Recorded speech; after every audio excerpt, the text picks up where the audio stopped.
Wagwan, Mr. Maps. Yo, what it do, what it is. What it is, big man. Are you alive and kicking? Nah, I'm alive, bro. I'm alive and no clots this week. I've learned. No violence. No violence. No violence. We respect that. We respect the knowledge. So I'm alive and kicking. No, we give thanks. We give thanks. We're here to do the things. Yeah, second week, we're back. How are you feeling? Are you in form now? Yeah, so good one. I think warm up, stretched, clicked the right things, and yeah, we're ready to go. I think in a good way. Last week helped me get into the groove of the Locozine. Now I just need to figure out how I get into it with the threads again. So I just need to figure that out. Okay. All right. Fair enough. I've written a few, but then I just need to plan my life. Yeah. Fetch your life, Baba. Prince KP Msaki. Fetch your life. I hope it's Msaki. But yeah, guys, welcome back. It is episode number 2 of your favorite podcast with your favorite cheese boys. It's 6 foot weights. My name is Todd. My name is Senna. Yeah, we're back again to do the damn thing. Man, there's so much to talk about. We're gonna have to munch through as much as we can. We've got Siazamas, they're back, So, we're gonna have to be efficient, Mr. Moya, with our time. But I think I'm ready to have a lot of fun on this episode. Plenty of things to talk about. But is there any housekeeping?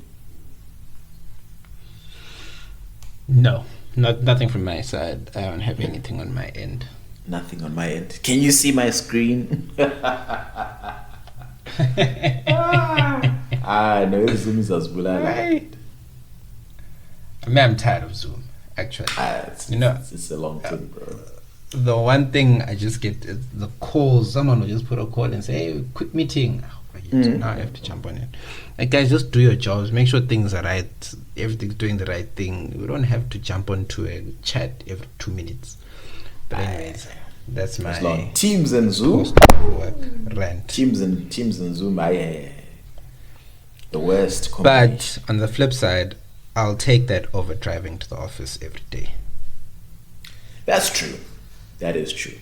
I detest having to go to the office just because it's just like, I get distracted a lot at the office, because I'm booting social with my colleagues. At home I can be efficient. I'm like, all right, cool. Put down your phone. Let's power through this shit.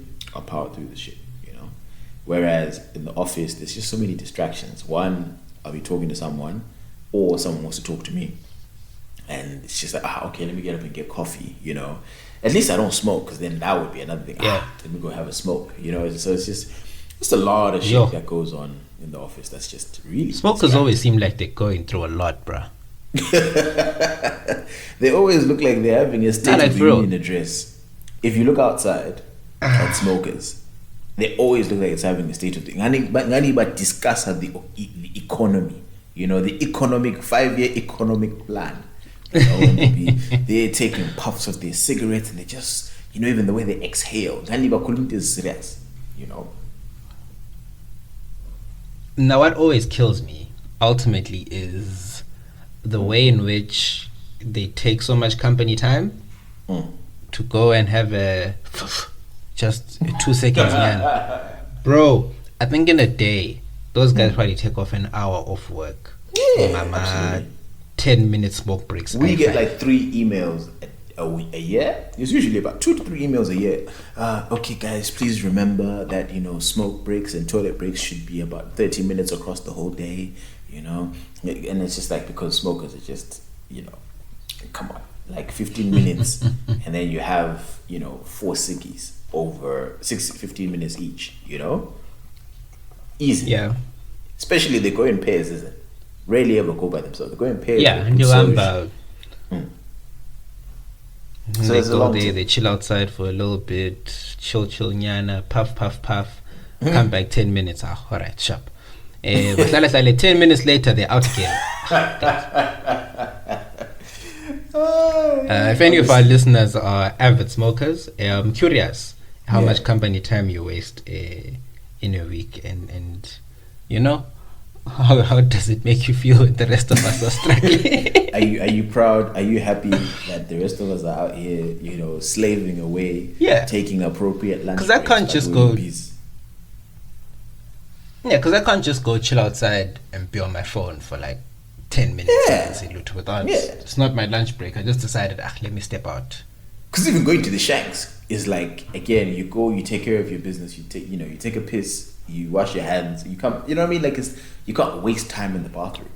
It's different. Mm-hmm. It's not the same thing. You know, I know people who said it's not the same thing. They would take naps in the bathroom, which I couldn't do. I can't, you know, nah. I've heard of that. I think in the bathroom. Why are people taking naps in the bathroom? Because there's no other place, brother. They don't work for Google where there's cubicles for naps. You know, nap you work for an office and you have a cubicle, and if you're caught sleeping at your cubicle, that's, you know, a written warning. Yeah. So go to the Shanks, you lock the door during articles. Knock. During articles, I had this thing sometimes where I'd go knocker in the car. I can understand that. Like, I'd literally, just because obviously you're up late studying for board exams, and then you're at work by 8.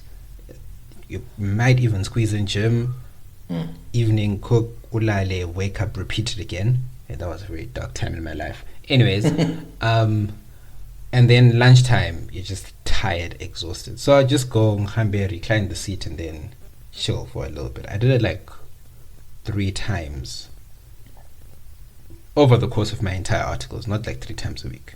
But I can understand. 3 times a day. No, so that's 3 times in 2 years. 2 years.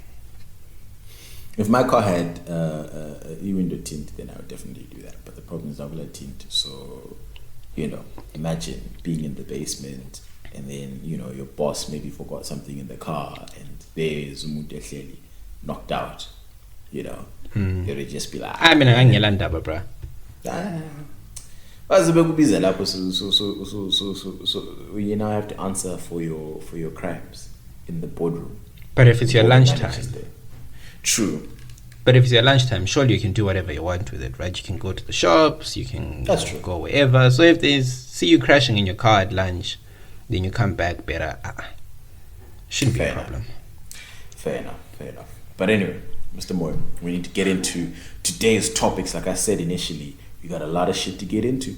I think we can start with this. We were talking about this off air. So one of the NFL coaches, Brian Flores, he was the coach of the Miami Dolphins, and he was fired this season. They've had a terrible season, but again, it's no fault of his. It was a shitty team, you know. And you know what? In sports terms, in American sports terms, you know what tanking is? Tanking. Oh, tanking. Yeah. I don't know. Is it like just a huge state of downfall? Something like that. Essentially, so you know how like in other that's how I get it. In what's this thing called? Like the difference with European sports, right? With American sports is that in Europe, Manchester United, if they shit, they can buy players, right? From other teams. Yeah. Or you know that's how it works. In American sports, they draft players. You can't buy players. You have to draft or trade for players. So what happens is the number 1 pick in the draft, which is, you know, your number 1 prospect from university, right? He goes to the worst team that season. So in basketball and in American football, right? If a team is tanking, they're doing their level best not to win, essentially. So the coach has shitty players. So they can get the best prospect. Exactly. So it's just the coach has very little to work with. They'll get Abantu who are in the G League or whatever, but the team is just a shitty team. So they're going to get beaten in high likelihood by every other team in the league. So obviously, if you have the worst record, then you're the number one. You get the number one pick in the draft. Although in the NBA, it's a bit of jeopardy where I think it's the bottom 8 teams in the league, they go into a lottery system, right?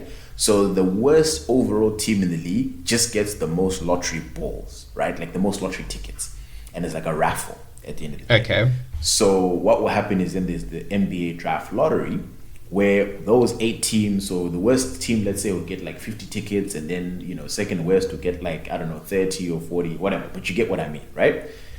But there's always a chance that the 8th worst team could wind up with the number one pick. And it didn't, so they did that to try and, force teams not to really tank like that. Because again, just because you are the worst does not guarantee that you'll get the number one pick. Your odds are the highest, but it doesn't guarantee it at the end of the day. So there've been weird moments. If I'm a fan of a certain franchise, I'm not guaranteed to go there. As a player, I don't have any bargaining power. Absolutely not. So if you are good, if you are the number one prospect, sent as the guy to have, he's the player, right? You already know for a fact that you're going to the worst team. That's really how it works.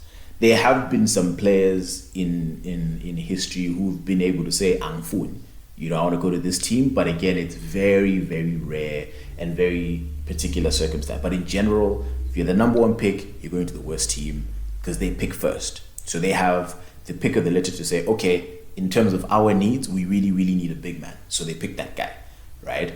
So it's literally it's like going shopping. The teams go shopping and they get to pick whichever Nkomo they want, at an auction. But now imagine imagine in a Bora context, we go to a football auction and I'm auctioned to Dynamos. Yeah, literally. I must just deal. Yeah. And then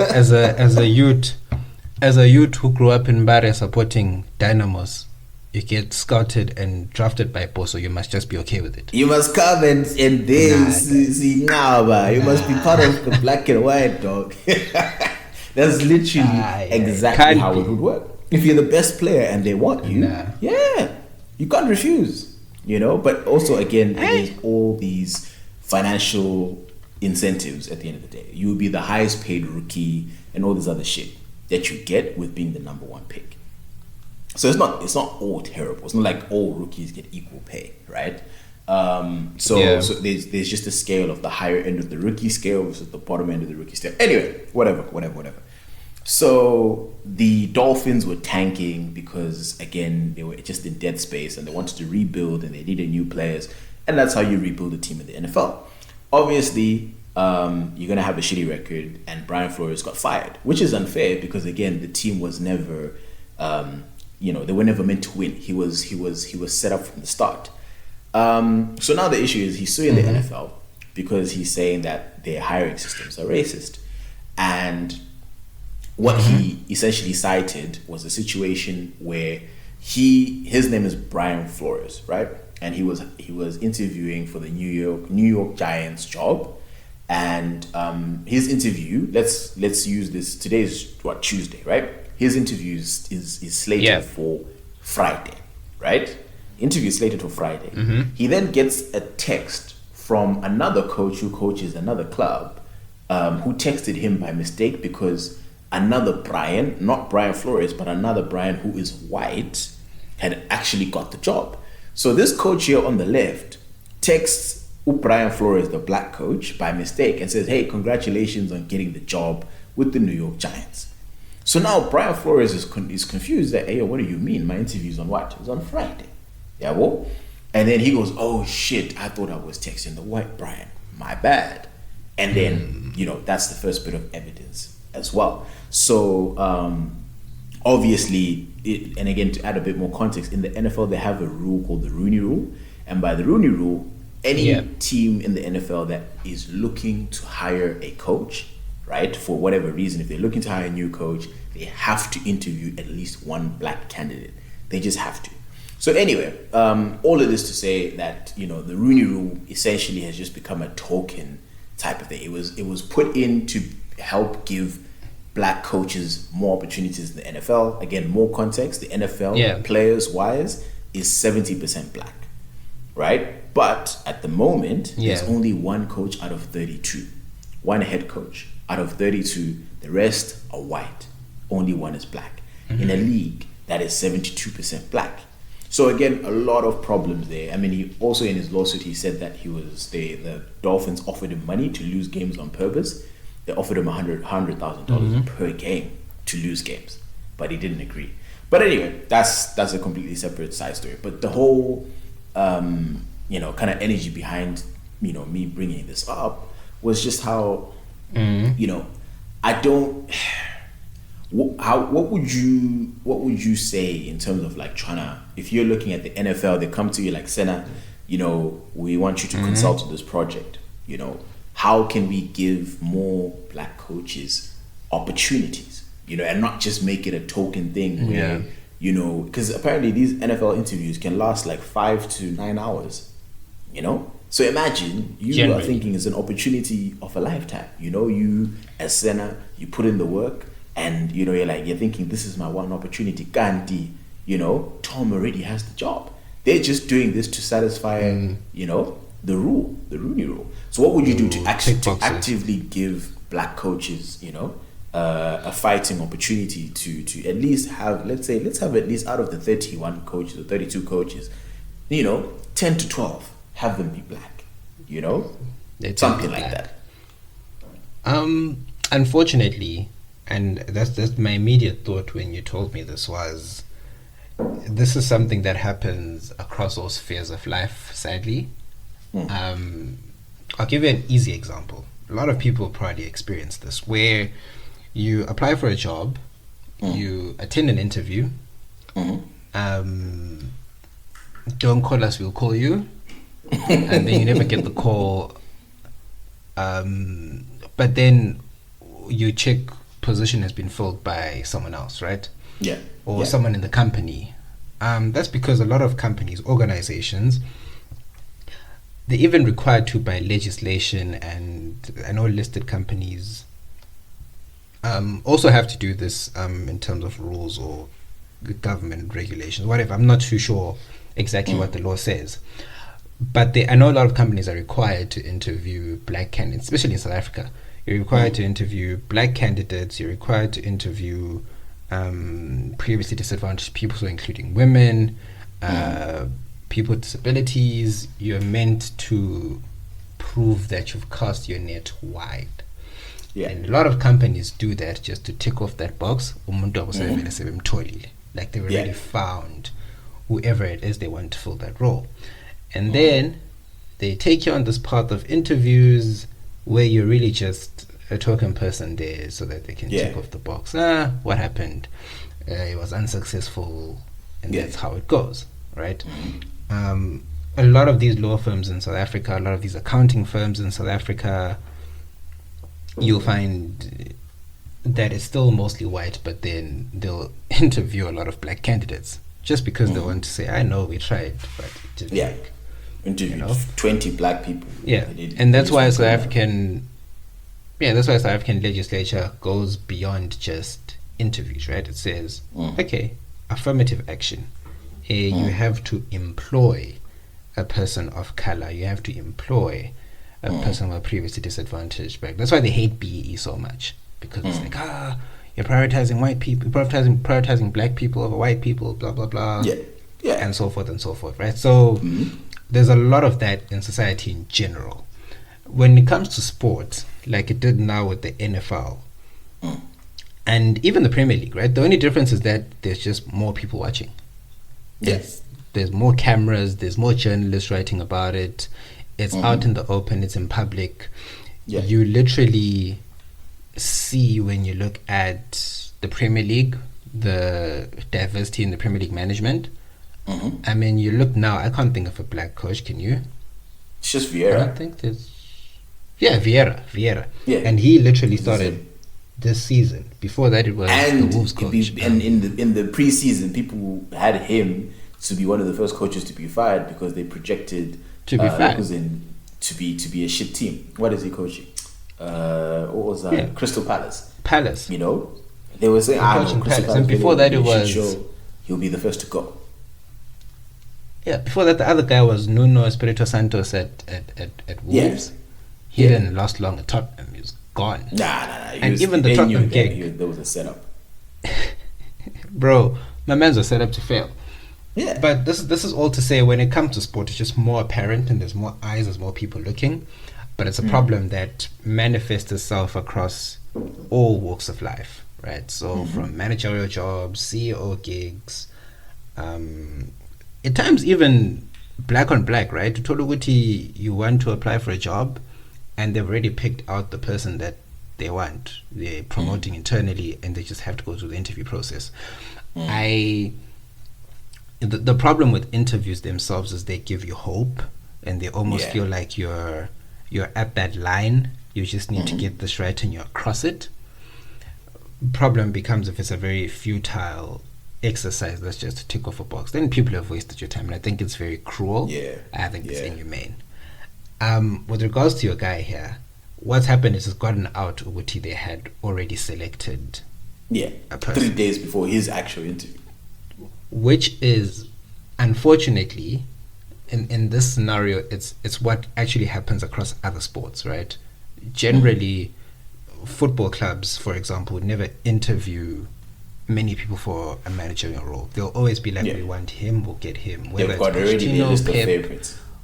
Yeah, it's very few instances where you'll have Coutinho, Mourinho and Pep have submitted CVs and they are coming for interviews and whatever, right? And that goes across. I'm not sure how it is in basketball. I know in for national team sports, yes, they have to have interviews. It's very important that they do interviews. Government is involved, state money is within, so they have to do interviews. But generally, most of the time in sport, you just find Uguti, they select who they want to select, and there's no one will have issues with that. Now this NFL rule, I didn't know about it, the Rooney rule. It will always be done as a check mechanism, unless you go beyond saying, right, as a league we need to have this many coaches, the same way that you do players. You say, guys, the next team that wants to hire a manager, you have to hire a black one, like a proper affirmative action in the South African ANC way, right? That might be the only way to ensure that it's followed through. But for your guy, even if he tries to get a lawsuit, the only thing he can might hurt feelings. Or maybe he can have the whole process reviewed to say what it's a sham. I'll look at the lawsuit. To say it was procedurally unfair. He has some legitimate stuff in there. But again, it'll be very, very hard to prove racism, right? I don't see so it's I don't know if this changes anything for you, but it's a class action lawsuit. So I heard some pundits talking about how for it to be successful, other black coaches would have to step up and support the lawsuit and say, hey, this has also happened to me, blah blah blah blah blah. But if it's just him on a one-man crew, again, it's just one of those, it'll go down in history as this happened. But what I was going to say actually was, in terms of what we can do, right, what I thought about was, if you and me, Senna, owned, I own the Lakers, you own, the New York Knicks, for example, right? Two huge franchises in basketball. We're black, right? And we're from Zim. And if there was a brilliant coach who's black and from Zim, we're more likely to be like, time. You know what I mean? Like, or just in general, any other African coaches or black coaches, we're most likely going to what? We're gonna want to hire them, right? Over white coaches. That's just what it is. People are more comfortable hiring, someone that looks like them or sounds like them or thinks like them, So I honestly, in as much as it's shitty that NFL owners do this, right? What did they consistently just hiring? And a lot of these coaches, what kills me is that they're mediocre or guys who are untested. Sen. What did this guy was an assistant coach at this other team? That team is successful, and then all of a sudden, because that team was scoring a lot of points, there's an offensive and a defensive coach, and there's the head coach. So the offensive coordinator will get a head coaching job at another team because this team's offense was doing really, really well, and a lot of the time it's a Lokuzan, it's a white guy. And with these black coaches, it's literally they have one season, and if it doesn't work, typically they're fired within one season, maximum two. Maximum two. Some of these other guys, for mediocrity, they stick around. And that's why I'm like, I just think at the end of the day, it's just because, again, the owners are old white men, and that's what they're comfortable with. And I think the only way to change, because you can't make them think differently. You change it at the top. I think you have to change it at the top. There needs to be more diversity in ownership. And if there's no diversity in ownership, there's nothing the NFL can do. Because again, the billionaires you won't are the have ones who diversity have in decision making.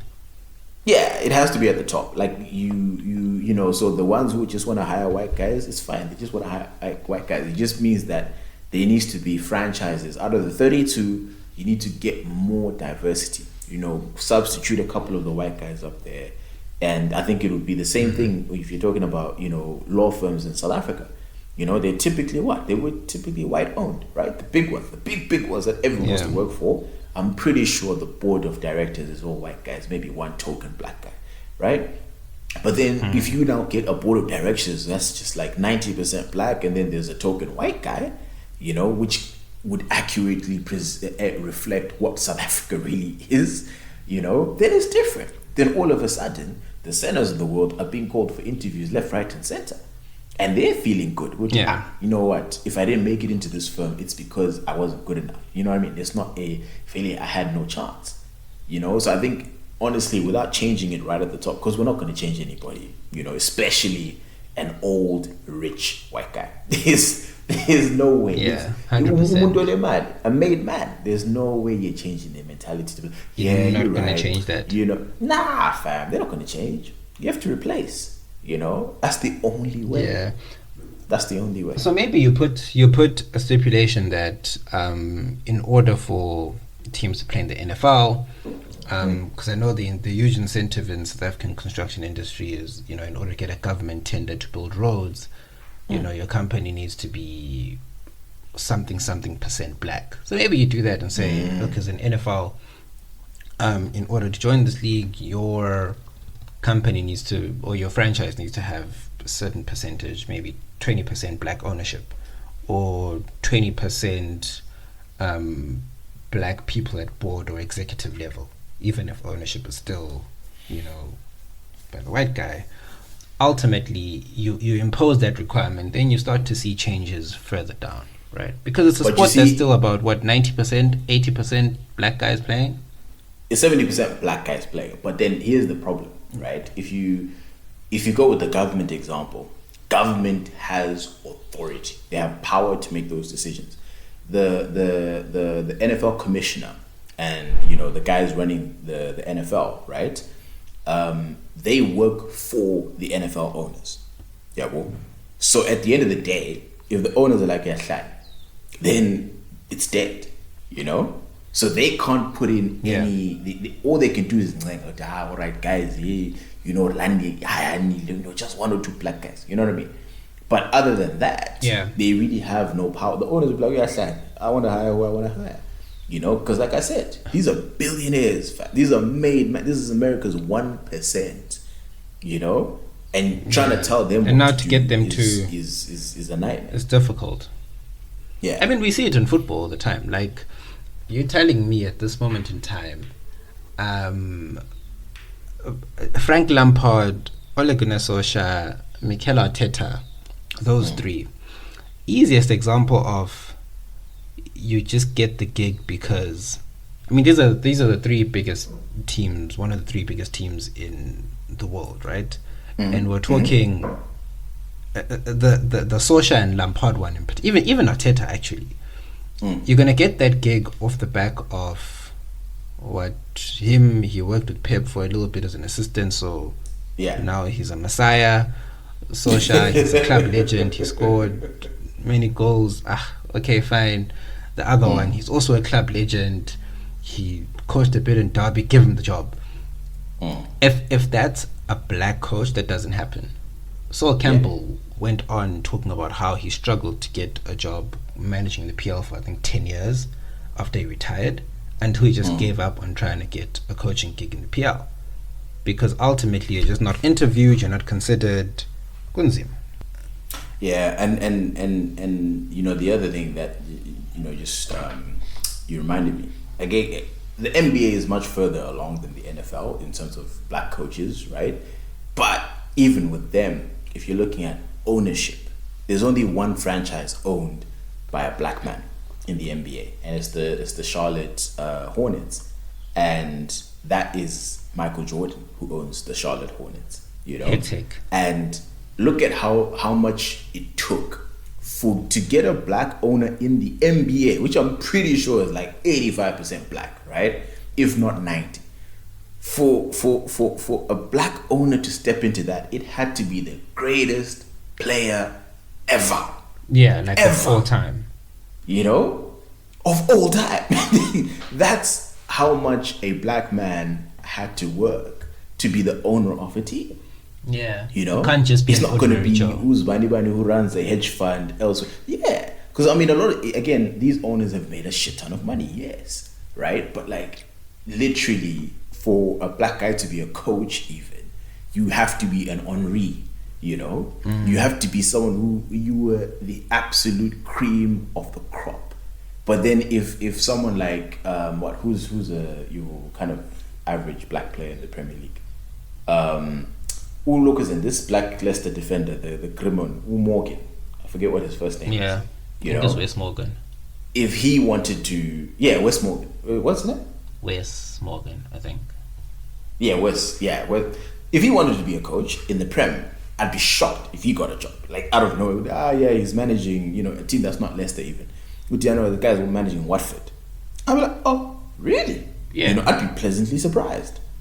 I'd be surprised. But you know that if he gets the sack, he's finished, right? If Vieira got the sack, he was dead. Yeah. But you see, if Lampard got the sack at Chelsea, you come back at Everton, which is still a very big job. You knew he was looming. He was gonna get another gig, bro.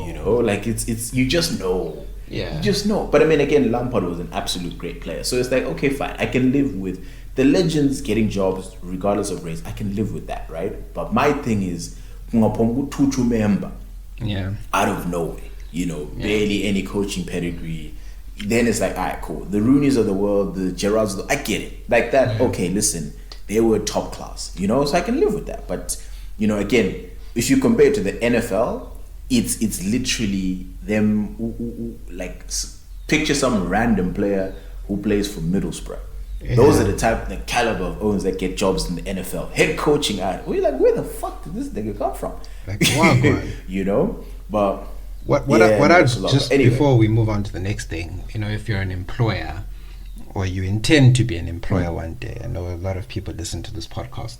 This thing of, when you've already chosen who you're going to hire, and then you still make graduates or other people prepare for an interview, dress up, and travel all the way to come see you. I know a lot of people, especially in Joburg, like traveling around Joburg without a car is expensive.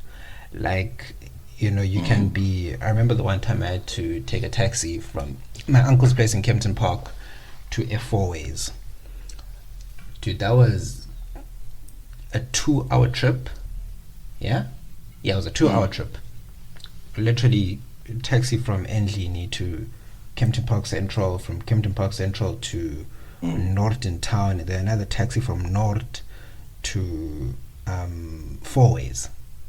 And that time you were trying to cover some money so you don't Uber and all these things. You're still a graduate, right? You're just trying to get a articles gig or whatever, right?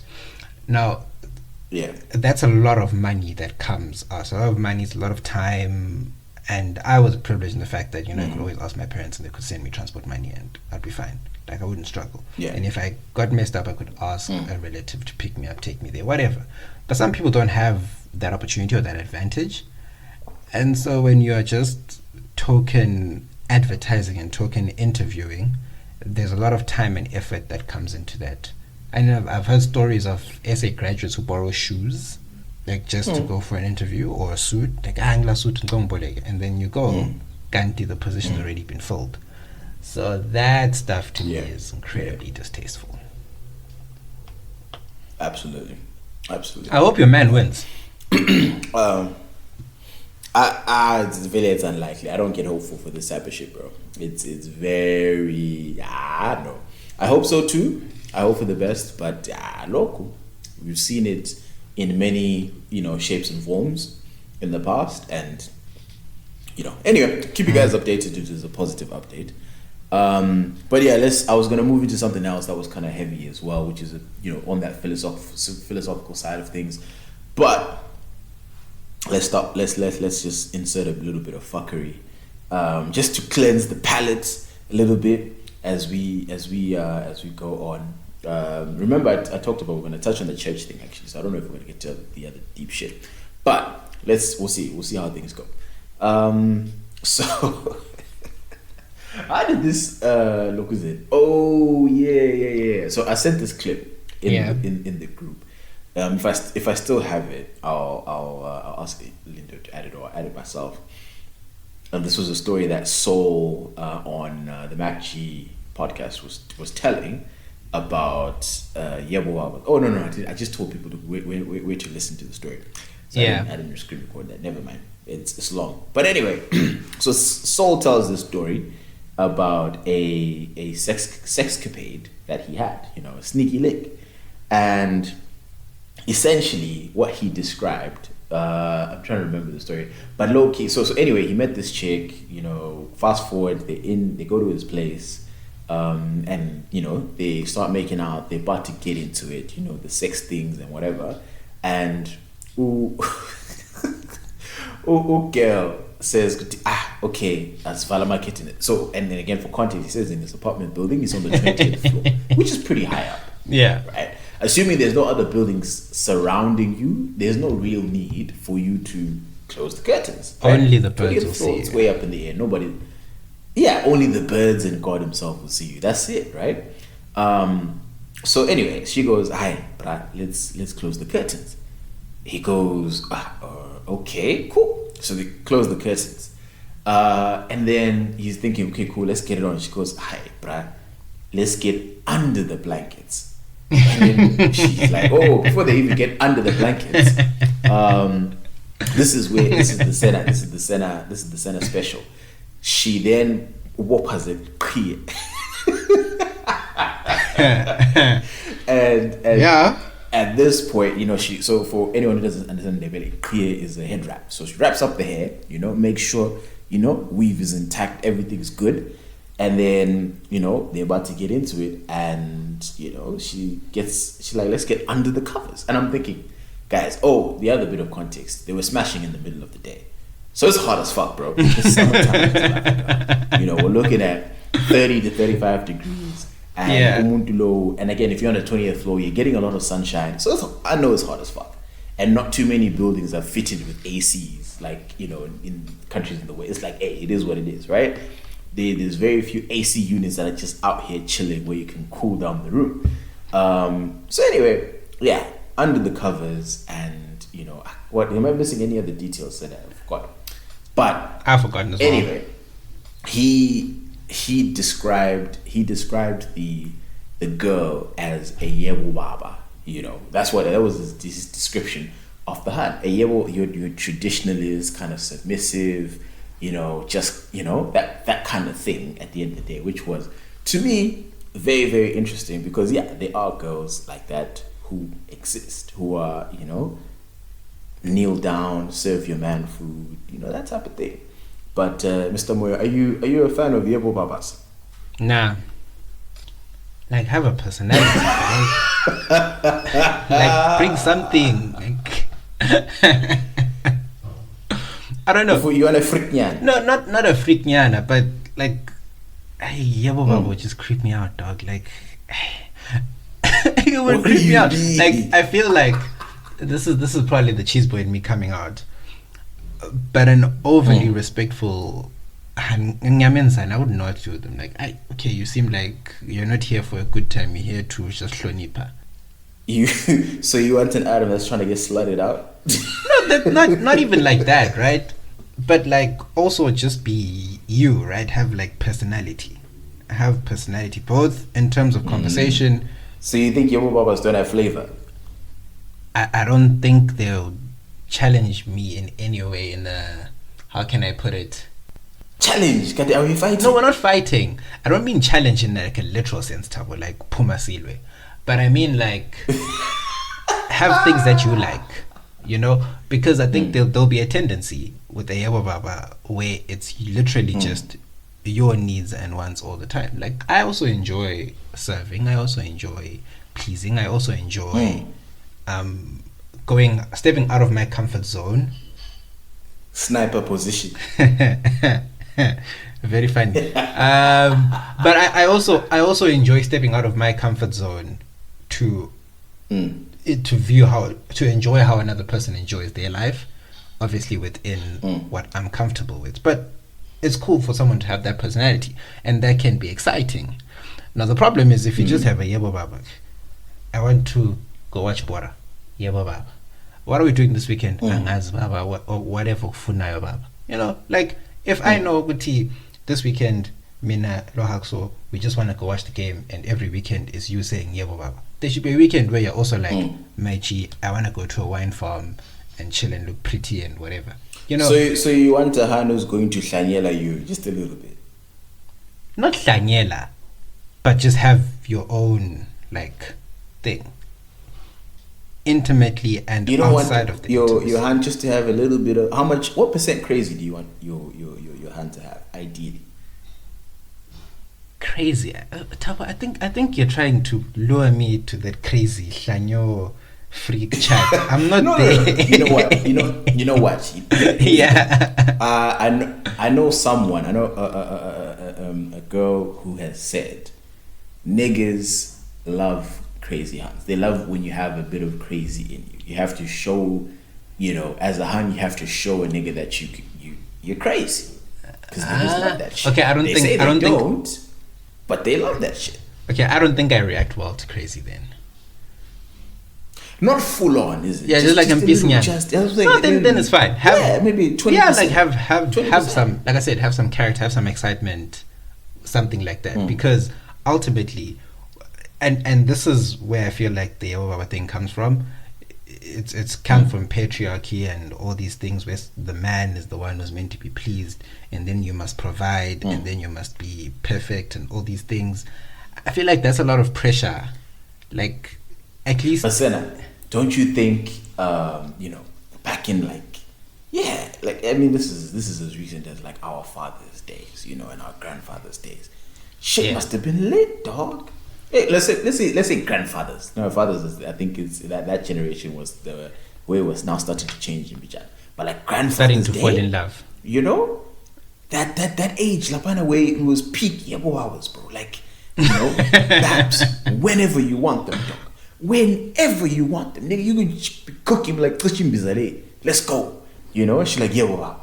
Hey, whenever you want it, nigga. Hey, and then she chills there like a rotisserie chicken yatin. No, but like, aren't you send the home there black?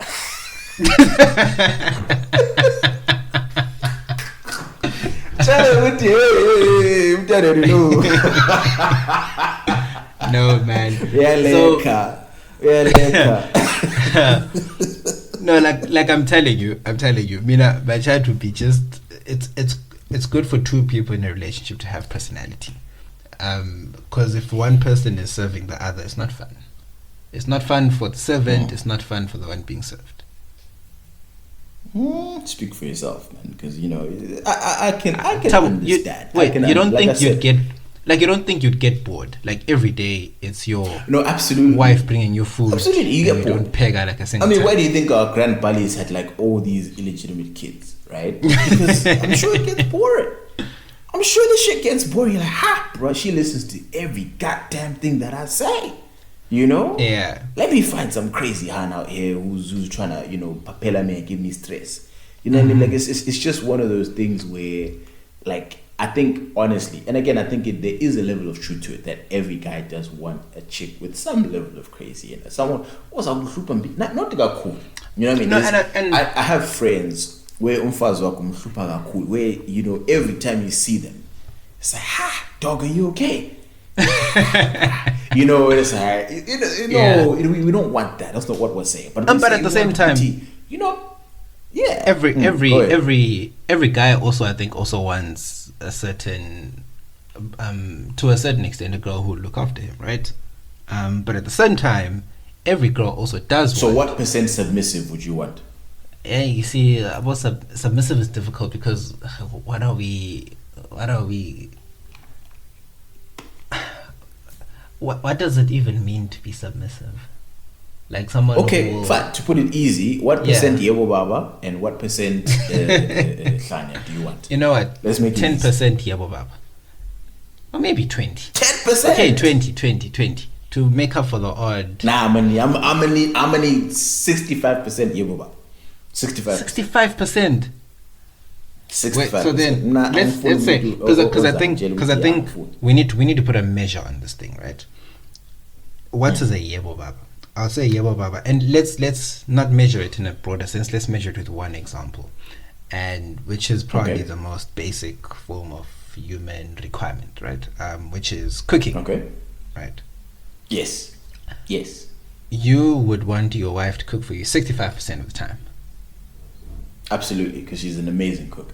That's she's unbeatable. So the thing is, like, bro, can you? Because it's like I can't even cook that well. You know what I mean? Like, so yeah, it's like when on the occasions that she does cook, I get pissed because I'm like, bro, I could be eating like this. I could be fat as shit right now. Here's the thing, because it's really that good. When you live with a woman, sometimes you feel like you're being upstaged, especially if you're taking turns cooking. When all you know is fry nako asidleni. When they're chefing and all these things, but anyways, story for another day. I was saying yeah, of course, steak, whatever. Give me marinade, charcoal, all those things. We make it happen. So you're saying 65% of the time? I think give me 65% yebo baba. And then give me 20% Hlanya, and then the difference can be just kind of, neutral. Yeah, vibes, just vibes. Yeah, absolutely. Okay. I wouldn't put it as high as 65%. Maybe 50. If we're looking at it from I think 50%. If we're 50% measuring yebo baba, I think if we're measuring it with cooking alone, because ultimately, right, you want your person to be happy. You want your person to cater to you because they want to. You don't want them to just cater to you just because it's their personality trait. I think that's because they've been trained to all their lives. Like that wouldn't work. You just reminded me of something actually when you're talking about what every man wants a hlanyo. Have you ever watched Gwakalanyo Nini? Like I recommend you watch. Like it should be on YouTube. Maybe. But it's a story of Mfaniseni Mahlanduna Lutuli, right? Mfaniseni has these. He's got these wives, right? But he has like a proper business, but he's got wives, right? He's got his Tagataring wife. He's got his really chilled wife back home, and then he has another wife as well. So he's got like these 3 raw women that are typical raw women. Then he decides to marry Umfazwe Pep, or proper Hlanyo, who was trying to swindle him of money, right? But she was like the outline, the fact that they met at Groove. She was modern. She had the nice dresses. She wasn't always in a clear and whatever. She was just out there. Yeah. And that's when I remember, okay, actually, this is what Todd was talking about. The theory maybe a guy will also want Just that Yeah. one who drive him crazy. And she Those are did cars drive and him vigilante. crazy. Oh. Like she literally drove him insane. Like she wanted a telephone, emakaya, electricity. And the man's not get it, he got it. No, I mean honestly, when I speak about shit like about being crazy, it does it. Easy example, babe. What's wrong? Nothing's wrong, babe. Are you sure? Yeah, nothing's wrong. Okay, sharp. Continue playing PlayStation. I just think it's funny that nigga, I just asked you what was wrong. You know what I mean? It's like, bruh, babe, are you cool? I'm going out with the boys. Okay, fine, full stop. Okay, sharp. Say that, what we doing? Hey, sharp, asambe, some seki down, whatever. Next thing, text messages in the club, drama. This fight has started. And it's like, dog. Just a bit of, just to keep things spicy, just to keep the love just burning just right, the right temperature. Hey. Although I need women to actually come and I know you are, but I need women to come and explain what or nothing. It's funny how actually what's the purpose? Yeah. What's the point of the initial? I just think it's funny followed by it's funny how. Why couldn't you just answer the question? You know what I mean? Like, is there anything Pendula wrong? Dumbuzo. Yes, I'm pissed at you. Uguti, this, and that. Like, why must I first, hit my head against a wall? Ngukangile, turn my head to the right, turn my head to babe, tell me, Pella. And then it's like, they're doing you a favor by telling you, like, fine, since you're begging me to tell you. You know what I mean? I'm just like, I'm gonna tell you. It's hilarious. Mjolo is funny, bro. When you get hit by one of them, and we've all been in that situation where you're at a group where you're hanging out with the boys and you're like fighting with the missus, like it's an argument on WhatsApp or whatever. Y'all are just going back and forth. Yeah. Everyone is having vibes. Everyone is having good times. And everyone's like, I've had a boy. How far, bro? What's going on? You are stressed. Big stressed, bro. They tell me a day of phoning you trying to explain things. The time the man them paragraphs. The man them always sober up so quick. Yeah. And then chief like no. Always. Gotta sort something out. Okay. Kasafunkuluma, kasanati, like it's nothing, bro. Like the whole time it is zero just vibe. Groove, just. No, honestly, ladies, y'all need to stop doing this to men, bro. Especially, don't set him up when he's out with the boys. Let us have fun with the boys. Lokuti, now you want to start a fight because he's not in the crib, or not with you. It's just like nah, chill on that. Don't ruin people's good times. Absolutely. Someone actually told me that some of these fights are very scheduled. Like they're pre-planned. I wouldn't be surprised. I wouldn't be surprised. Pick a fight at 8 o'clock so that by the time he gets to the club, he can't think of anything. And the thing is, except coming home to sort this out. Women are they're smart, they're smooth, so they know where you will fumble. They know their men. They're right. If we start talking about this nigga is more likely to fumble this shit, and I can bring up this shit, and then then we go to town on the nick. They know what to say or about this chick. He's gonna say some shit that's gonna piss me off, and here we go. We're off to the evening is done, and evening is done. Evening is sorted. They know. If you want to listen to the reaction, women won't see where they're heaven, guys. They really won't. Here's what I believe when you guys. I know it can't be. But speaking of heaven, I wanted to get into that church topic I was talking about. Did you see that video? Pastor Todd. Pastor Todd, the Makovla on. Yeah, the Makovla. That was disgusting.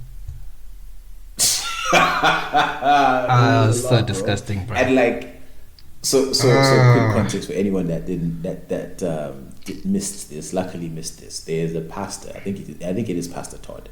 Popular pastor. He's a black pastor, very young, energetic. Like like really getting people into scripture, A, B, C, D, and.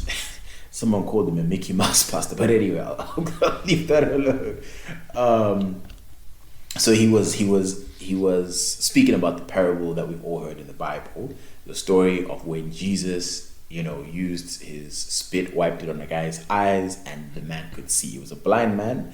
After he, wiped his spit on his eyes, he could see. But what this particular pastor did with a member of the congregation, apparently he said member of the congregation is his brother, but still, he is telling the story. Obviously, he's, giving him, he's doing his pastor shit. And like, I didn't understand where he was going with it until he spat in his hand for the first time.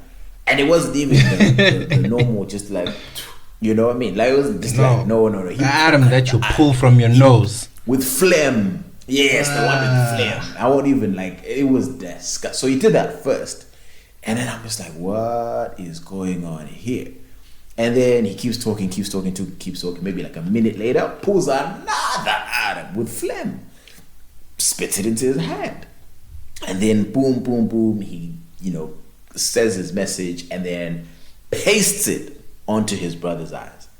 It was nasty with a capital 9, because it was a lot. It was just disgusting. And yeah, he was trending. He was trending for a while. He apologized for it, for going too far, in terms of you saying, hey, I just really get taken over by the Spirit, and I really just want to get people into the Spirit. I get taken over by the Spirit. Right, it was a lot. But yeah, what do you think of pastors who go to those lengths to get their points across?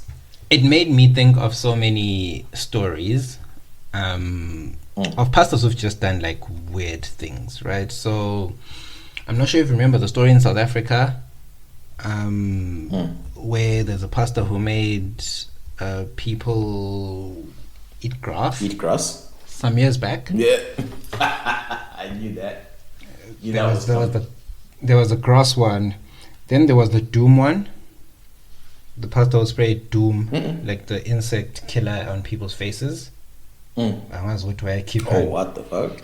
And then you have the pastors who openly, in front of Ibandla, fondle people, like fondle women. Oh yeah. So that they can be able to have children or fertile. Whatever, or be fertile. I'm like, okay, so you just, because apparently the pastor needs to touch them. There's another one I heard where, what was that guy doing? He made a woman undress. I'm not sure if you've seen the video. And then she got into a little dish, bathing dish thing, and she started washing herself with the water and the thing in front of the whole congregation, bro. Like, I'm not even lying. So I'm always asking myself, right? And I never want to disrespect anyone who goes to some of these churches, but I'm always curious as to what happens in that moment. Are you overwhelmed by the Spirit? Do you feel like this is it? Because then that's the case. I've never experienced anything like that in my life. I can confirm. Right, that I've never been touched by the Spirit in my life. Then if that's the zinger that you have to get to, unfortunately, Minashuti Angafi, you haven't reached it. And I ain't trying to reach that either. Is it brainwashing that happens? Like these cult leaders, or maybe that is how a cult actually functions, right? Where you brainwash people to an extent where they believe everything you say to be right and just, and then you just start taking a piss, right? You start doing weird shit for shock value. Remember? Yeah, no, it's right. Remember when Pastor Mboro went to heaven and took a selfie in the clouds? I'm not even lying, dog. Like, y'all should Google the story, right? Google Prophet Mboro, South African guy based in Pretoria, I think. They were in church, chilling in church, and then all of a sudden, boom, there was like a cloud, right? I assume it was like smoke or something. And then Mboro disappeared. Mboro disappeared, Then one of the church elders come to the front and they're like, no, Mboro, Ageko, he's ascended into heaven. So Mboro came down, and he said, he was in heaven with what was those people with the angels or Gabriel and whatever, and he took a selfie. And I remember he trended for a whole week because people wanted to see the selfie that he took in heaven with Olokuzenin, with these guys. And I remember it was funny, but his church members were focused, but they believed, and they tithe, they bring money, they like borrow into heaven. Like, okay.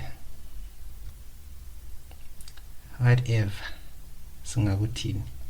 No, it's long, bro. It's actually long. I mean, again, I identify as Christian, right? I identify as a Seventh-day Adventist, but it's just there's times when you really think about some of these things, you know, in terms of like, is it I'm on the right side of faith because my faith is not an extremist faith, although some people would say SDAs are extreme.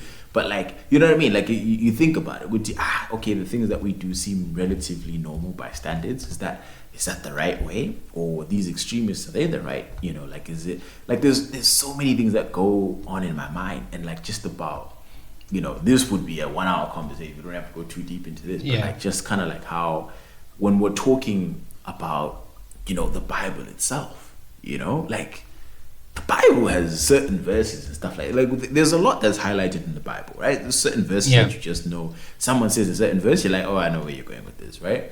And then there's the other things where if you read it out loud, the first person who knows the Bible in and out, like, no, wait, but the context behind this was this, and that, you know? And you're just like, Chief, but like this thing says this, you know? And you're like, okay, the fact that we pick and choose to say, okay, these things are relevant, these things are not relevant, and it's like it gets very, very messy at the end of the day in terms of, you know, okay, sharp. So what exactly should I listen? So like I'll read. I was listening to Brilliant Idiots, right? They were having a different Bible debate, and then Charlemagne brings up a verse in the Bible, right? And he was talking about Bible like verses that are just bangers, and he was just like, you know what? So Charlemagne's whole chat is, you know, the Bible is sort of outdated. So like so he was saying, if the Bible came out today in 2022, the Bible would be cancelled, right? Of course. By our standards right now, the Bible would be cancelled. So this is one of the verses that he brought to the table as to why the Bible would be cancelled, and I laughed out loud when he read this out loud. So this is 1 Timothy 2, verse. I always have to use my Zim accent when I'm reading the Bible, right? There's no in between. Okay, yeah. No, that's how you see ons who grew up civilly within, and the twang hasn't caught up. No, it hasn't. It really hasn't. But So 1 Timothy 2 rather, verse 8. Therefore, I want men verse 9. Right, this is where she got lit. I also want women to dress modestly, with decency and propriety, adorning themselves not with elaborate hairstyles or gold or pearls or expensive clothes, but with good deeds appropriate for women who profess to worship God. A woman should learn quietness and full, not half, but full submission. I do not permit a woman to teach or to assume authority over a man. Is William a feminist? I do not, verse 12, do not permit a woman to fit right into the or to assume authority over a man. She must be quiet. For Adam was formed first, then Eve. And Adam was not the one deceived. It was this is petty though. This verse 14 is hella petty.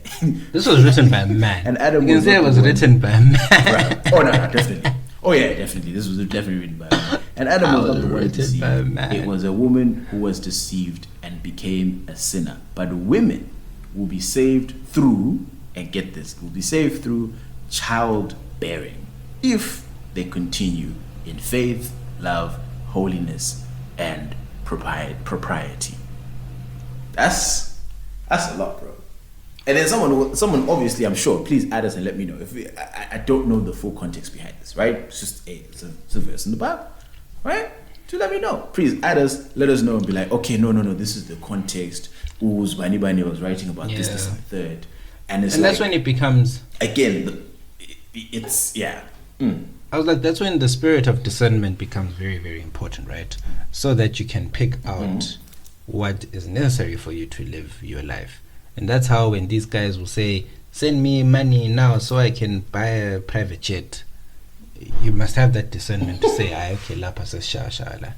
When someone takes... No, but what are you getting away from what I just read? What are we discerning from that? No, that's what I'm saying. Guti, be able to discern, or Guti, not everything you read should just be applied as you read it, right? So you can read... Because by what I said, Yebo Babas are the truth. Yeah, and that's what I'm saying. Yebo Babas are on their way to heaven. But they're not, right? They may not be. Why wouldn't the Yebo Baba be going to heaven? Because you're now saying that now our slave queens can't go, which is inaccurate, right? No. They're mutually exclusive. I didn't say nothing about slave queens. No. But it says a woman must be this, it must be that, must be serve man or beneath or whatever that whole thing said, right? But then if a woman... So what, a slave queen doesn't serve a man? They're not submissive? Most aren't, I'd say. No, I would argue slave queens were probably the most submissive. Okay, maybe the bag. Maybe slave queen was a bit of a generalistic term. Let's say women who aren't in those Yebo categories, all of them who aren't in those independent categories. women. Well, independent women can be submissive. I can put that to you as well. But what I'm saying is, anyone who doesn't fit those categories mustn't then feel like, I don't qualify just because the verse said so, right? That's when it's important to be able to...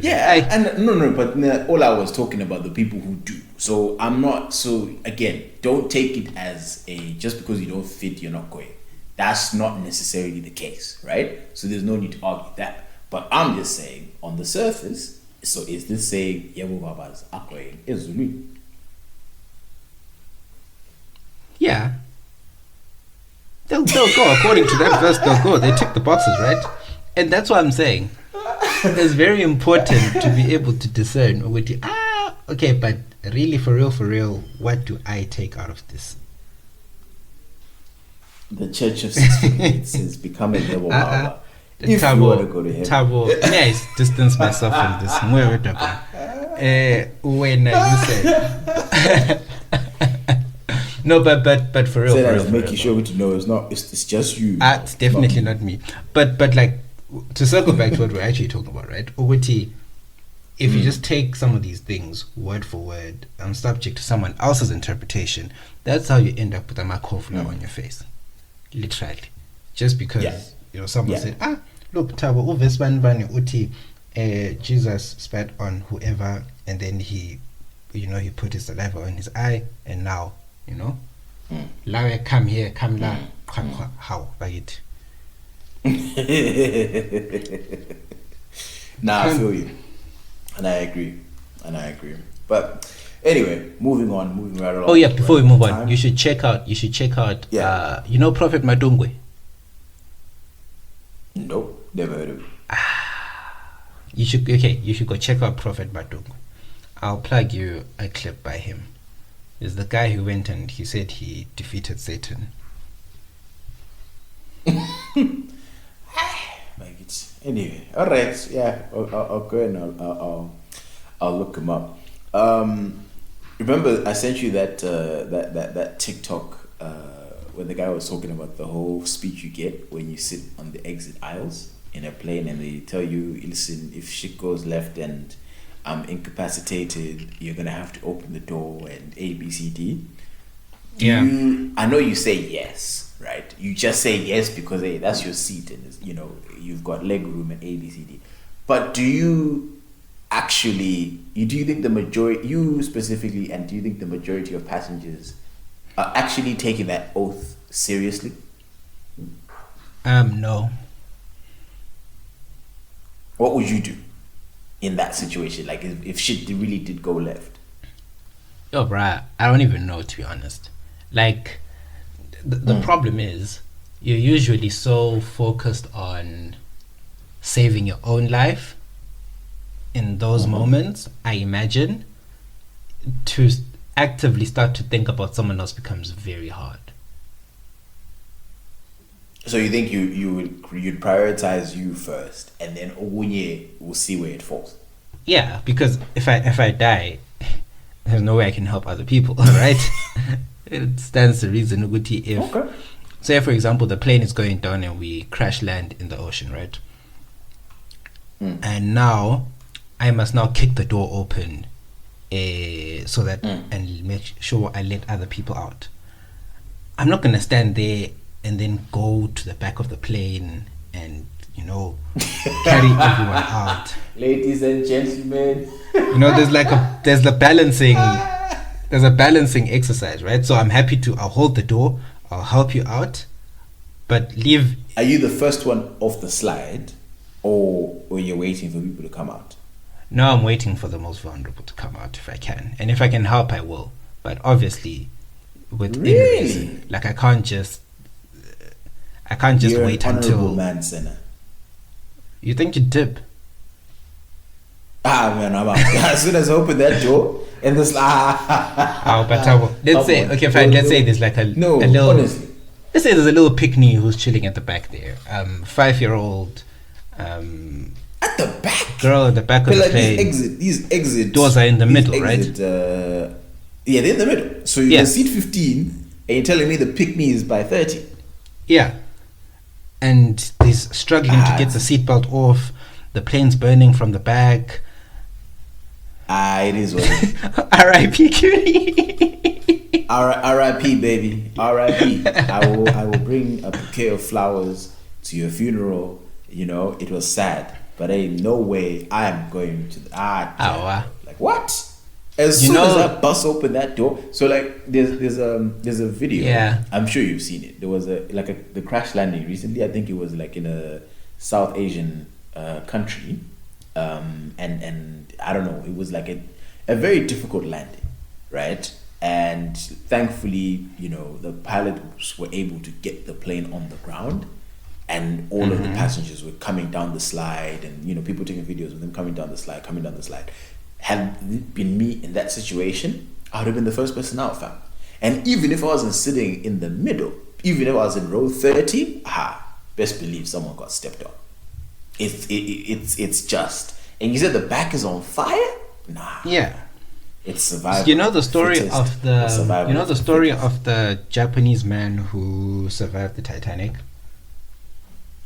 So there's a Japanese man who was one of the survivors on the Titanic, and then he went back to Japan, and he lived a life in disgrace because they're like, how could you survive whilst women and children died? You're joking win. I wouldn't even be. I'm like, it's sad. You know what I mean? Like, don't take it as someone not feeling sad at the end of the day. But But if you could have done something.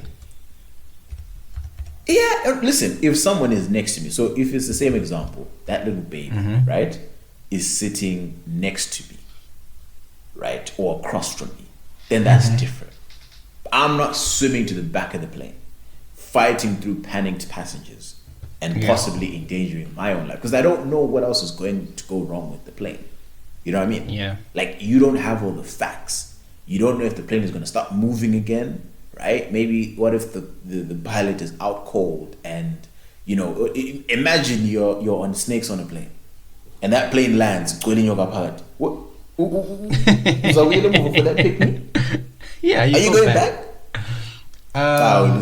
So this guy's name. Yeah, I'm not lying, dog. No, but like I said, it's all within reason, right? So if I can still save myself, I'm doing it. But if I can't, then it's unfortunate, right? It is what it is. You just said, to get you on the record, if you were on snakes on the plane, That's what you just said, Sen. You said you'd go back for the pygmy.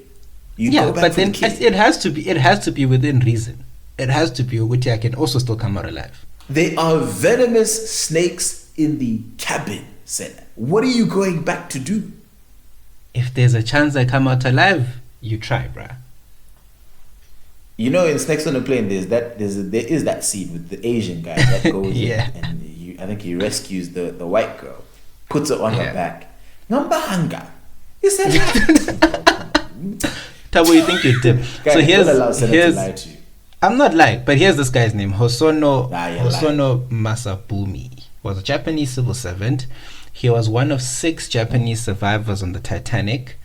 He survived the ship sinking, but found himself condemned and ostracized by the public, press, and even the government because of a misconception that he decided to save himself rather than go down with the ship and help others.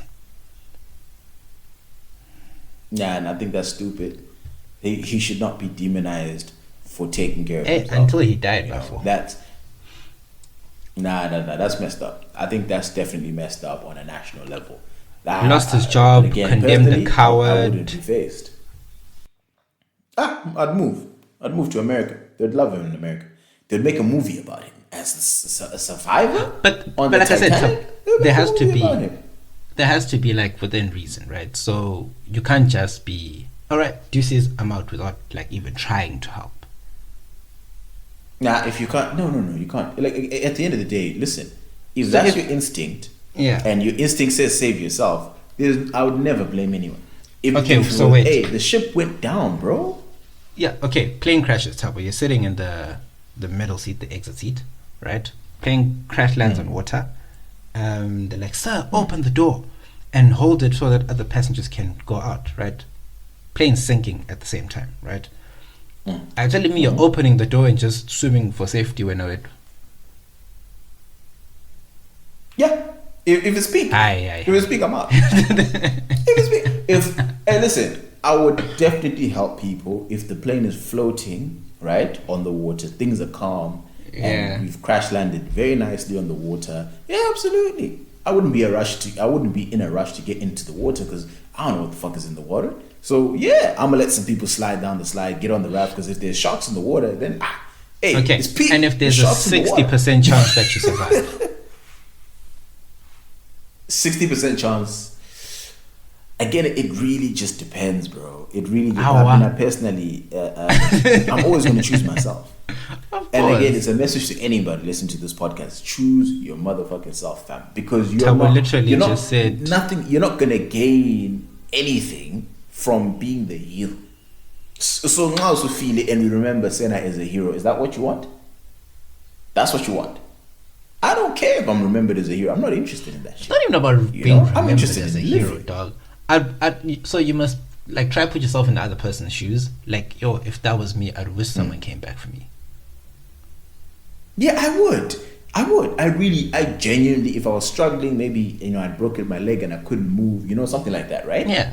I really wish someone would come back for me, right? But at the same time, I would never, ever, if I was a ghost or something, I would never haunt anybody else on that plane for not coming back for me because they made a business decision. And the decision was to pick themselves. I can't hate on that shit, bro. I can't hate on a business decision.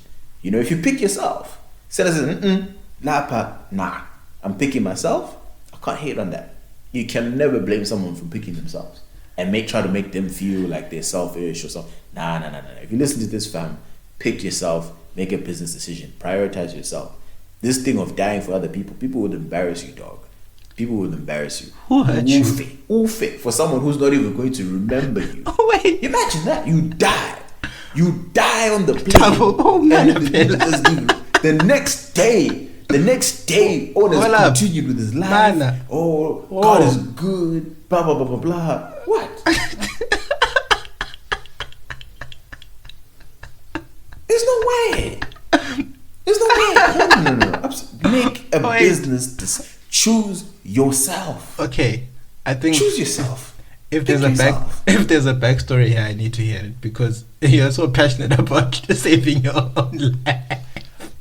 over anyone. I've just learned, I've just learned in life. Maybe it was like in America or whatever, but I've just learned in life that the number one customer is you. Of course. You're not Jesus. Of course. You were not sent here to die for everybody else. That was true. Jesus. Let Jesus have the spotlight. That's not you. But empathy is important, right? Because then you have a little bit of empathy for someone. It is. Then what you can do is, it is. It's very easy to then put yourself in their shoes and be like, if that was me, I'd want someone to just be like, hey, grab my hand, let's get out. And like I said, Sena, I would love for someone to come and help me, but I do not blame them at the same time for not coming back because they never blame you. And they'd probably never blame you, right? But it's probably more of the sense that, okay, I won't blame you, but at the same time, if I was you, I would really, really appreciate it. That type of thing. Nah, no, me, I'd sleep good. I'd be alright, fam. I'd be good. I wouldn't even. No, I'm kidding. Obviously, if people have died, I would, there'd be trauma. I'd probably need to see a therapist, all that other shit, right? But like, I'd be happy that, I saved myself. What is different, what the game changer would be, is if a loved one was there. That's different. Now that's a completely different ballgame. Then I'ma die. I'ma die for my loved one. That's a different story. If it's a loved one, no. I'm fighting back to get to the back of the plane. Even if I don't make it, as long as I've given them a chance to make it, that's a completely different ballgame. But a bunch of strangers, what do you Lord, you can't airport in gate. You can't airport in gate. No. Y'all can miss me with that shit. It's cool. I'm so Batman. Mr. Maps. About cheer trade fair. You've got so much energy. What about cheer trade fair? You've got so much energy. No. Like I said, I'm Piloni. I've just learned with you. No. It's very important to pick yourself. But anyway, Mr. Moy, let's quickly go through two things here on the rundown. You wanted to give us an update on Swongile. Yeah, sure, man. Swongile Mani. You may have heard the story from a couple of years ago. She's a girl who won the lottery. Jokes. She didn't really win the lottery. She woke up one day with 14 million rand in her bank account. So long story short, the money was a deposit made to her by mistake by NSFAS. So NSFAS is the bursary fund in South Africa, right? So they provide students with study loans. Yeah. So somehow she's also a NSFAS beneficiary, but then she got 14 million rand. 14. And she spent it. Wow. She spent a portion of it very quickly. I think she spent about 818k, so almost 1 million of the funds in a couple of days, or was it a couple of weeks? And I think at the time she was only entitled to about 1,400 in allowance. Until she spent how much? 800k, 800,000. Wild. So she spent that money probably, and it was in a couple of weeks, right? And then by the time NSFAS saw what happened, she'd already spent almost 1 million, and they opened a case against her, and she has been found guilty of stealing the money. Damn. Right. So it's been a really weird one, right? So a lot of people have been like, hey, I sympathize. How can they charge her with theft? Because, it's not like she went and stole the money. It just came into her account.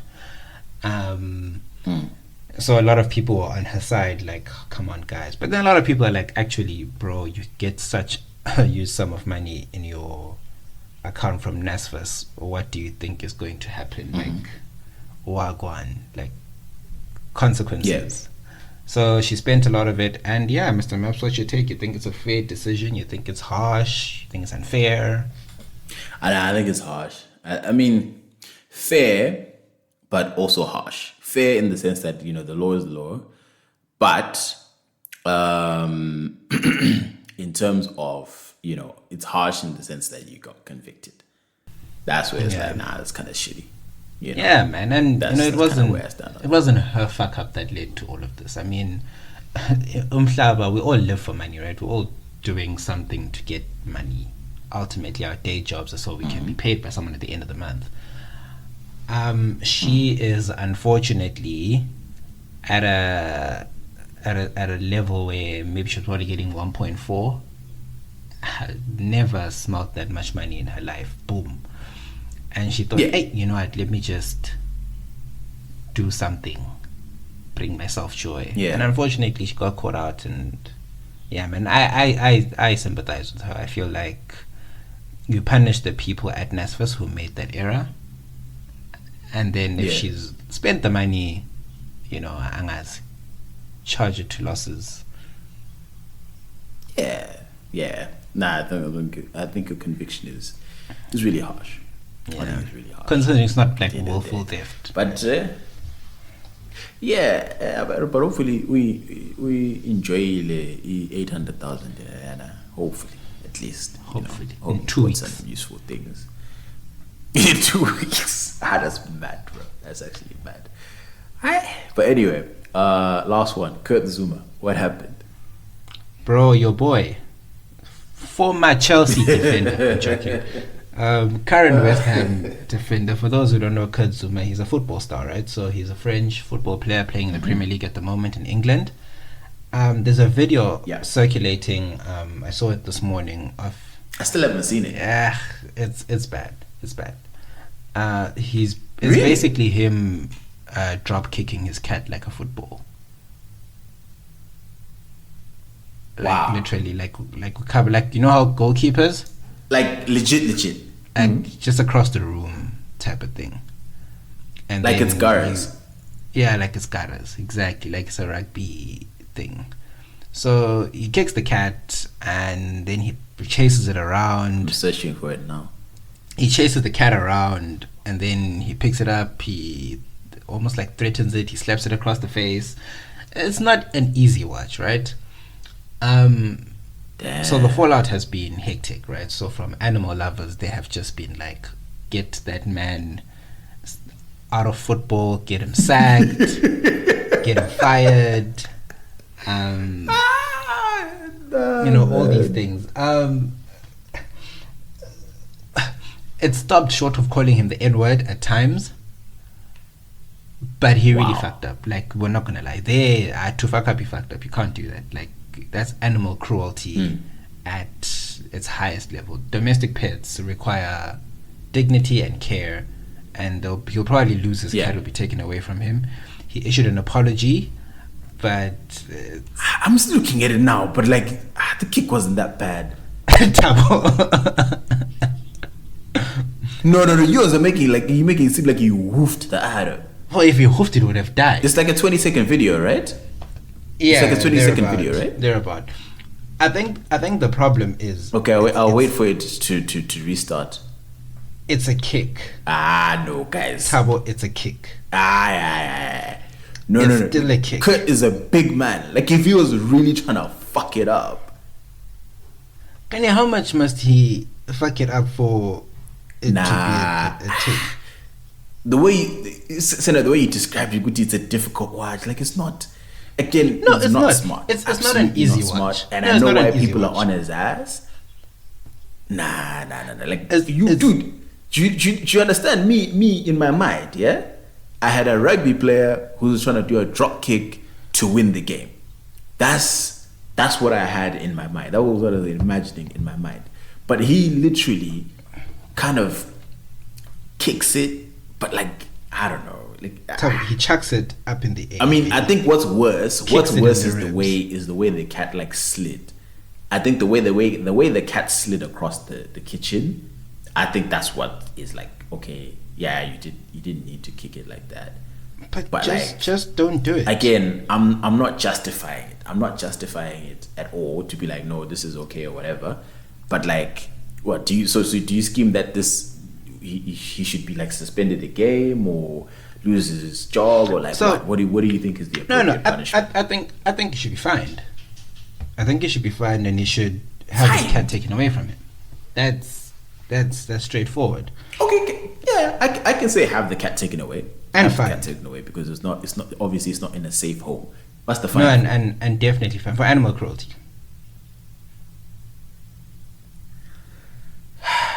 Okay. I mean, if you're gonna take away, again, I won't fight you on that. But a lot of people have called for him to be like, cool.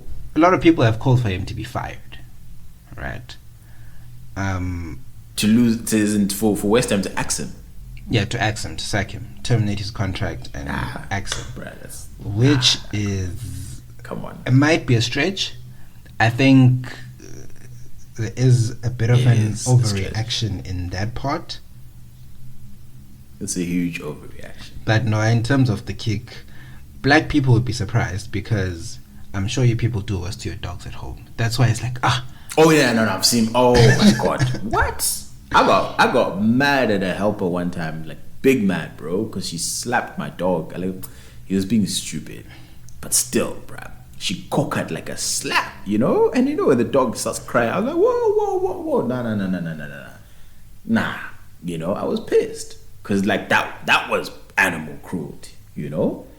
So in situations like that, then yeah, I get it. But this, again, I'm not gonna argue against anyone who says, you know, fine him, but definitely yes, get the cat taken away because, you know, that's what we saw on camera. Maybe it's a lot worse, you know, off camera, who knows? But I would just say for the safety of the animal, you know, get it out the home, and they're not allowed to have pets for 10 years. I don't know, right?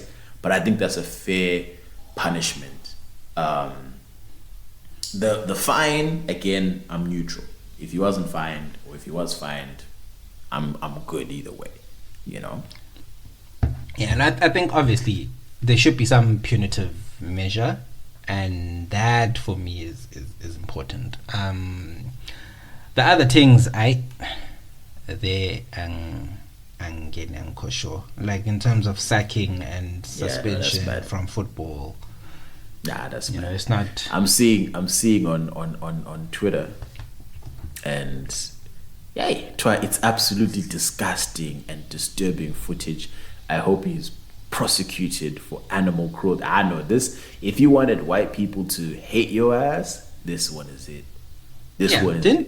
Remember the episode we spoke about how they love their pets? Yeah, dog. And I remember I was just like, oh, okay, you guys love your pets that much. But then ultimately he's now at a point and at a stage where you're a black guy and you have angered cats. Cats are like, you know, some people choose not to have kids so that they can raise pets for cats and dogs. So once you're seen doing that, someone else tweeted, at Kurt Zuma, I'm sick of bastards like you abusing animals. How dare you do that to an animal in your care? And laughing, I hope you get jailed, you nasty, evil piece of shit. Nah, he won't get jailed. The police just said they're not going to prosecute him any further, so it is what it is. Yeah, they said they're dropping the case. As from a West Ham perspective, just find the guy for, you know, bringing the club into disrepute, take away the cat, and then you're done. Yeah, no, but Zakala. Zakala. Anyway, Mr. Way, let's quickly move into Siyazama. I'm excited. This one is a bit disturbing too. But guys, Siyazama is the part of the pod where, you know, we answer any questions, any points of order that you might have. Wow, I've literally forgotten this whole thing. Todd, Todd, what do they do, Senna? They email us, so you can email us at 6footweights email, at DM, gmail.com, or DM us at the same handle. The number 6 FT Weights on Twitter and on email. So hit us up. I haven't checked emails in a span, but come they should talk to the pop boys. up on Let my us know what's phone on your mind. automatically when they come in. So I don't think we've received any, but yeah, people feel free to DM, and yeah, let's do the thing. Do you want to go first? Let me go first. I'm not sure if this person wants to be named, but she wants to remain anonymous. It was from one of my cousins. Right. So I recently heard something, and I'd like to hear what the 6footweights think about this.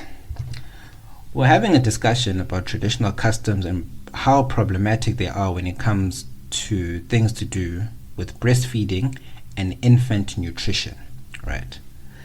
Apparently, we were having a discussion about traditional customs and how problematic they are when it comes to things that have to do with breastfeeding and infant nutrition. Apparently, this is where the whole thing took a turn. In some cultures, the baby suckles on one breast and the other is reserved for the father of the child. This simply means that the woman ends up breastfeeding both the baby and the daddy.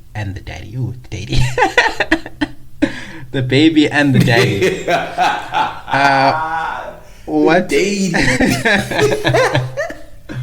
What are your feelings about this, Mr. Maps? 10 marks.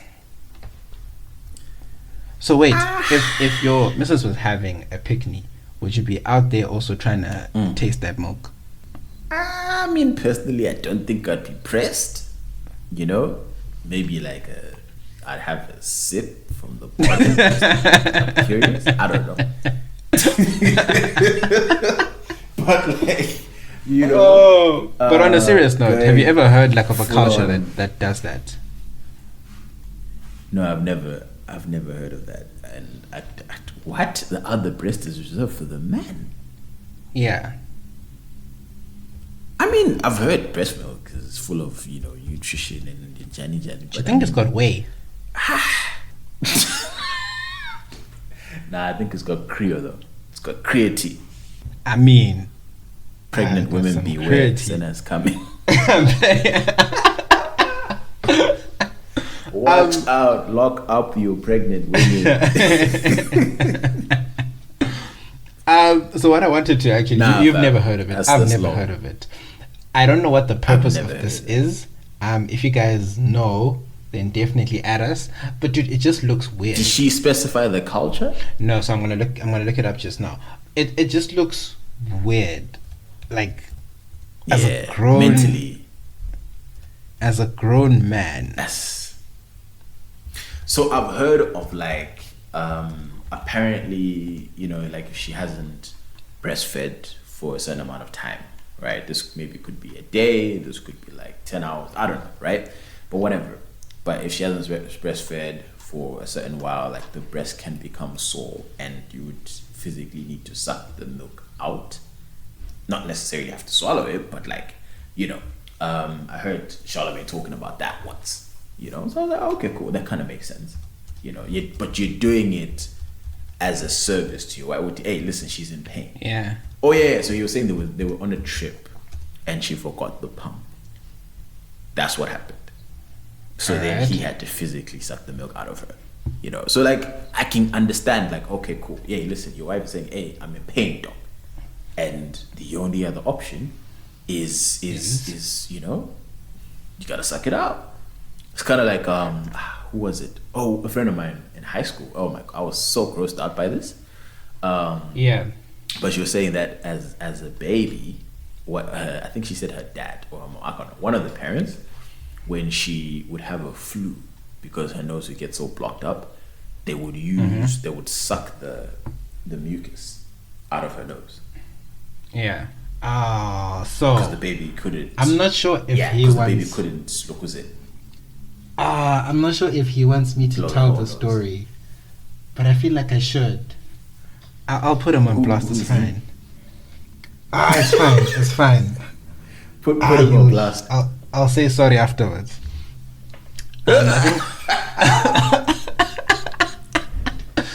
I think Do Q tell. was just under a year old. This old. Oh, this is the bad Q's father. So there he has this thing, right? That he Yeah. uses to unclog his nose when it's blocked, right? So it's this, I don't know what it's Okay. called, this thing you give to babies where you just doop, and then if they have a Yeah. blocked nose, you just shove it up there. But he forgot it somewhere, right? Uh, And then he's like to me, oh no, so I'll just suck it out. I'm like, what? Like, yeah, I'll just. Oh. I was like, what? wow. Hey man, I think when you're a dad, that's a new level. But damn. I'm like, Yeah. oh, like my face literally just like, oh, like, are you being for real? So he literally had a block. I was feeling for the kid because he had a blocked nose, and I'm like, ish, shame, chief, skis, hari, but Yeah. you know me, I'm just So like, was strong. we've all had a blocked nose, my G, you'll be fine. Yeah. And then he comes over, Yeah. like, I left the thingy wherever. Oh, okay, so I'm just gonna have to, Yeah. and I'm like, oh. So yeah, that's one of the things. And Q was good after Yeah, that. he was fine, I guess. I didn't stick around to have a look. I didn't exactly want to see what's happening. You did. Yeah, dude, I don't want to see that. But listen to this, right? So, this is an article I just found online. I'm going to have to clear my browser history because this just looks dodgy. Yeah. There's a shocking growing culture of men demanding to suckle on breast milk in Tanzania. A section of women in Tanzania's coastal region of Tanga have been complaining that their spouses have developed an unusual taste for breast milk. They claim that this narrative is peddled by the notion that it improves sexual performance and muscle building among men.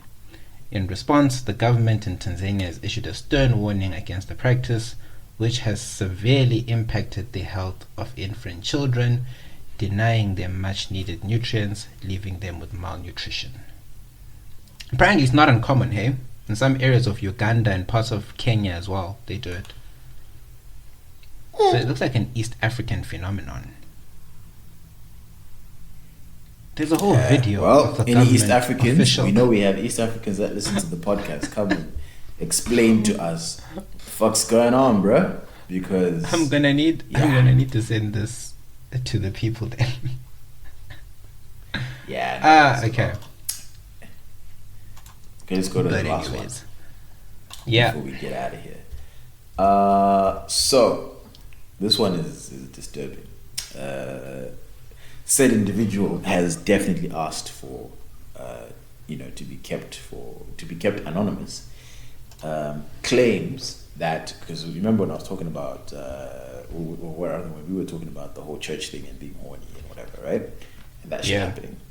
He says that, at his particular church, I won't name the denomination lest more propaganda be spread, but a certain non-pork eating,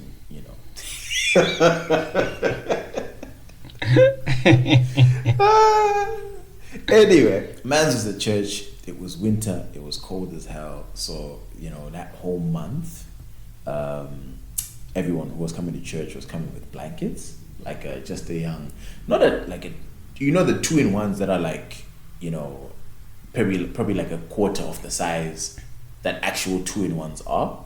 You know what I mean? Like those kind of like a fleece but thicker type of thing. Yeah. Right.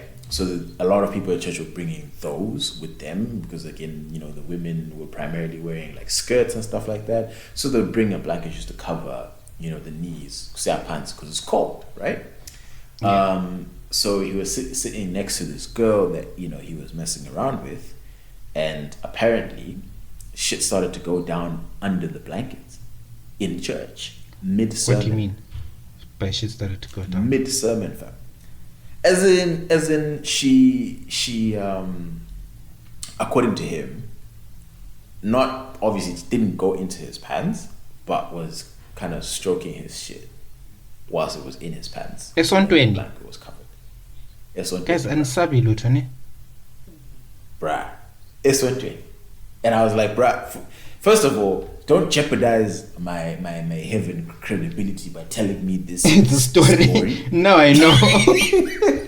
Now I know. Well, I'm like, now I have to pray for forgiveness. Be like, I'm sorry, I heard that shit. You know. Mm-hmm. But yeah, so it shit got lit. In church. And then Ababanjwang. Or they just did like, it. wow. No. Oh, John. Guys, alisabi lutho ne? Man busting up in church, bro. Yeah. Personally, me, I'm praying for some of y'all. Because what kind of behavior is this? No, sometimes our listeners do concern me, yeah? When we get some of these here, I'm just like, I don't know, bro. The pod seems to be doing the wrong thing, bro. It's a lot. Yeah, sis. Wait, quick one. Actually, before we move along and wrap up, remember that story of the prophylactic Mecca? Yeah. From last year. And obviously he's come back in the new year to me and he's like, listen, blah blah blah, my guy, I'm seeing this older Han and I guess things are going well. But I'm paranoid that I'll be too immature. How can I keep some unsavory areas on check? So he's scared that, if he's with like an older woman, she's going to think that he's, a little immature, blah, blah, blah. So I thought, Mr. Maps, Wagwan, what advice would you give to the mans?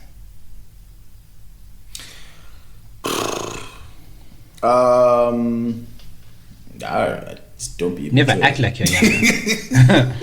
That's one thing for sure. I think no. So in terms of serious advice, I would say she likes you for a reason, right? So you weren't pretending to be a certain way when said girl was attracted to you.